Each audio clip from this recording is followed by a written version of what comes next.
Halo, apa kabar teman-teman Otomotif TV? Semoga dalam kondisi baik-baik aja, sehat selalu ya waktu lagi menonton video ini ya, amin. Oke teman-teman, lama nggak ketemu, tapi kali ini saya nggak lagi mau naik motor gitu kan nyobain motor langsung. Kali ini kita mau ngomongin aja lah, ngobrolin Honda CBR 250RR SP.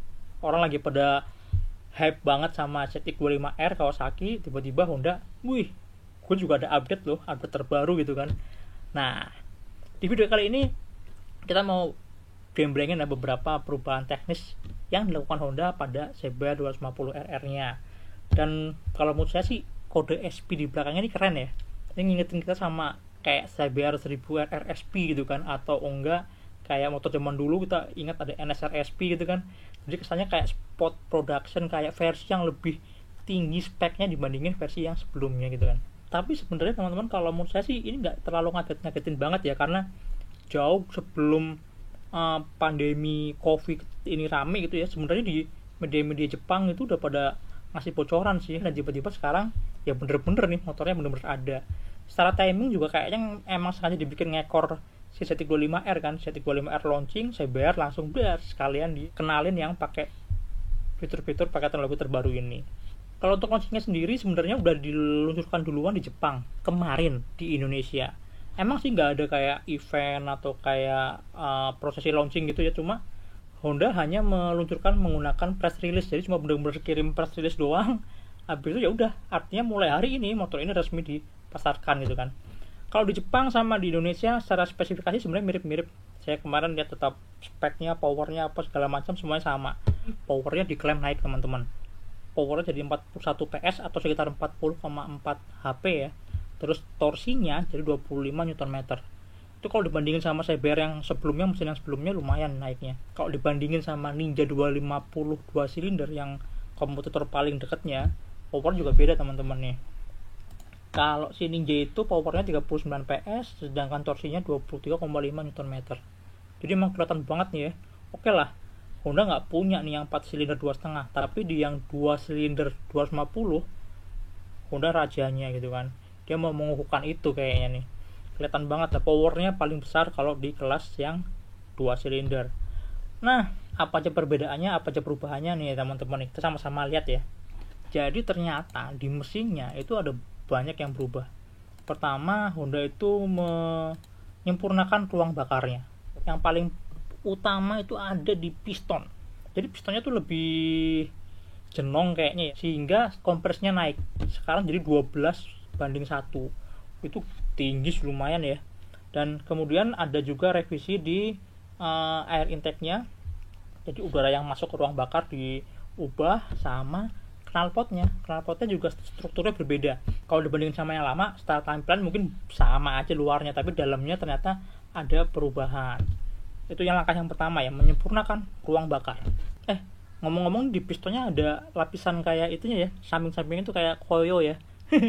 Tapi ini bukan koyo teman-teman, ini ternyata kayak lapisan teflon. Jadi udah lama sih Honda udah lama pakai piston yang model begini. Namanya molybdenum ya, jadi kayak lapisan untuk mengurangi gesekan di dinding silinder. Nah, ini ada hubungannya sama cara yang kedua nih, Honda membuat mesin barunya ini lebih minim gesekan, lebih ringan berkitirnya gitu ya. Jadi mengurangi power loss lah kira-kira kayak gitu. Yang pertama, udah pasang pair clamp baru. Terus yang kedua ada balancer shaft-nya itu dibikin lebih ringan. Kemudian ada perbaikan pelumasan di bagian bawah silinder. Ya di situ mungkin sirkulasi oilnya dibikin lebih bagus gitu lah ya. Dan yang terakhir adalah memperkuat si karkasnya. Jadi karkasnya itu menggunakan carburizing treatment yang cutnya sih jadi bikin lebih kuat ketimbang yang versi sebelumnya. Nah, perubahan-perubahan itulah yang bikin powernya naik jadi 41 PS atau 40,42 daya kuda. Apalagi di yang baru ini udah ada quick shifternya. Nah, quick shifter ini mirip kayak si ZX25R ya. Tapi kalau di kelas 252 silinder baru dia doang nih yang pakai quick shifter. Quick shifternya ini ada 4 pilihan mode. Jadi bisa up and down, jadi naikin sama nurunin gigi bisa bener-bener nggak usah pakai kopling. Terus up doang, downnya dimatiin, atau down doang, nurunin gigi doang, upnya dimatiin, atau bener-bener mati semua. Cuma kalau menurut saya ngapain juga ya dimatiin ya, Nah, itu udah bayar motor mahal-mahal gitu kan, pas fiturnya nggak dipakai, kemudian pakai aja terus gitu kan. Kemudian yang bikin beda lagi adalah di motor ini sudah ada assist and slipper clutch. Assistnya tuh bikin koplingnya kalau tarik tuh enteng banget. Biarpun sebenarnya CBR yang sebelumnya pun udah cukup empuk sih, nggak yang keras-keras banget gitu kan. Apalagi dikasih kayak gini pasti akan jauh lebih empuk. Kemudian slipper clutch-nya itu bikin deselerasinya, bikin engine brake-nya itu jadi lebih smooth.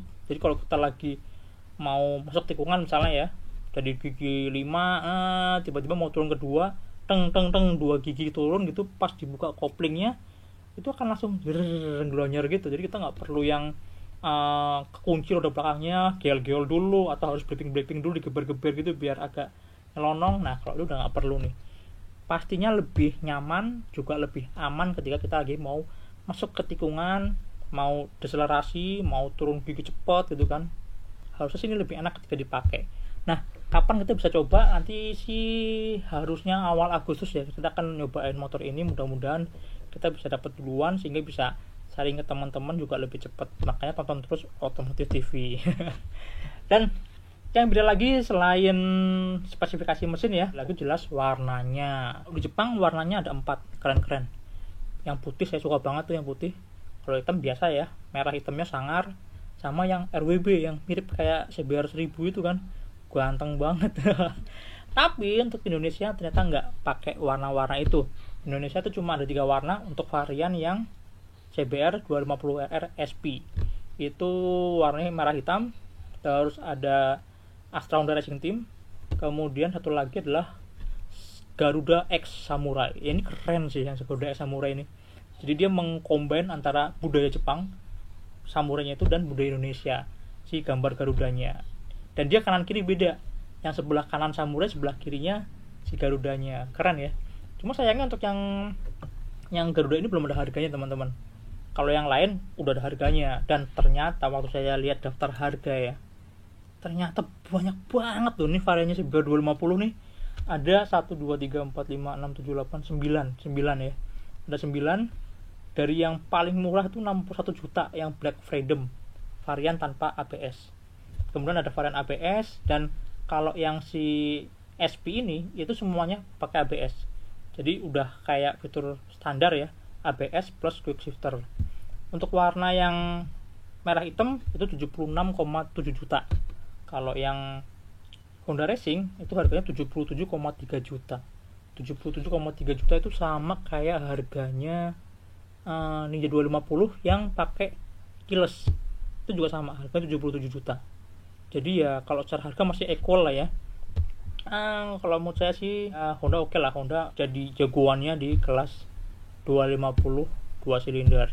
Tapi karena Kawasaki ada C25, kalau menurut saya sih Honda harusnya tetap mikirin nih, kira-kira bikin juga versi 4 silindernya.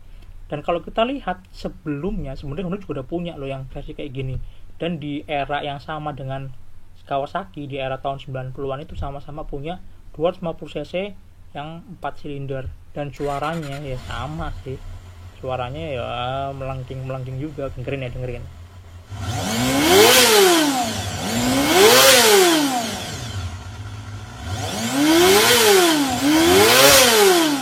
Ya, oke teman-teman, kira-kira itu aja review singkat tentang CBR 250RR SP. Kalau saya sih penasaran pengen nyobain. Torsinya gede banget teman-teman, 25 Nm, itu sekitar 2, sekian Nm lebih besar ketimbang Cetic 25R. Artinya ya kalau menurut saya sih untuk stop and go harian gitu ya, mungkin biarpun motor ini cuma 2 silinder, tapi untuk penggunaannya sehari-hari yang kita butuh respon cepat, rasanya sih kita juga masih bisa merasakan kenikmatan tarikan bawah yang powerful gitu kan. Oke teman-teman, kira-kira itu video singkat kita.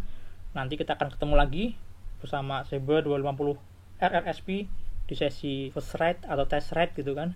Tungguin terus, makanya tonton terus Otomotif TV. Jangan lupa like, subscribe, nyalakan tombol notifikasi, dan follow juga Instagram otomotif_tv.